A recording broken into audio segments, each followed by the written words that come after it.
Hello again, the second part in how to trade the Kiwi pair. Now, as you know, that is being called the Kiwi. I'm talking about New Zealand dollar, US dollar here. And we've discussed so far that the Reserve Bank of New Zealand is meeting every 6 weeks on a Wednesday. Basically, if that Wednesday corresponds with the FOMC statement, the FOMC statement, by the way, we didn't mention here on any other projects, but write it down in here, that the FOMC statement it's coming on Wednesdays. Rarely is coming on Thursday, even though we had this year on at the September meeting, it was on a Thursday rather than on a Wednesday. I don't know exactly the reason, but normally it comes on a Wednesday.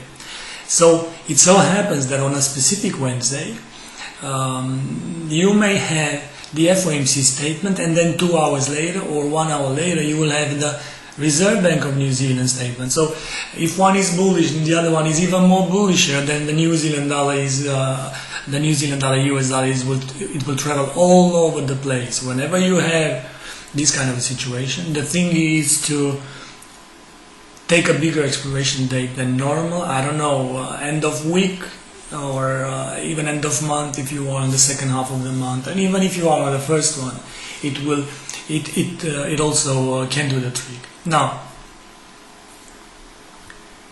we said that there is the rate statement, the press conference, and look for the milk price or dairy prices. Why? Well, in New Zealand, you gotta know, or if you don't know, just Google. There are something like more sheep than people on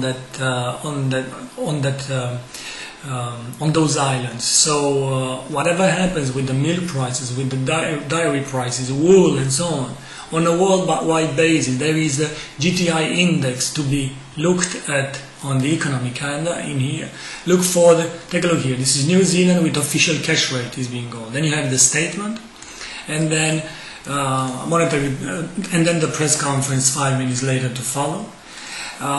Governor Wheeler speaks quite often, but look here on the economic calendar for a red event that is being called the GTI prices or the dairy prices. Those are really, really important for the New Zealand.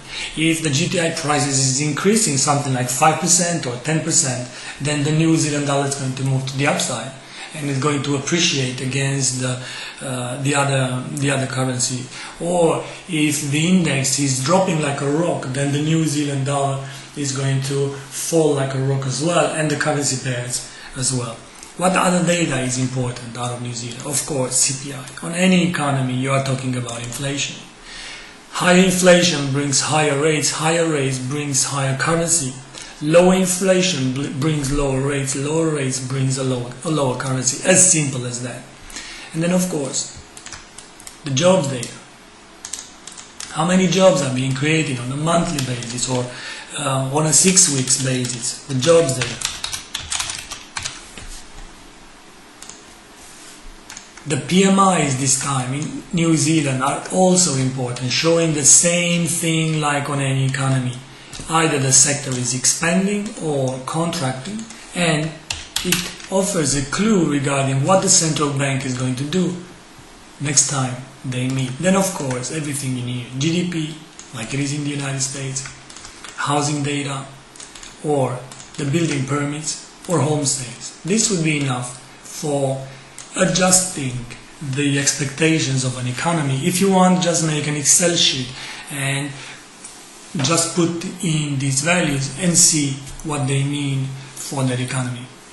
Thank you for being here and have a great day. Bye bye.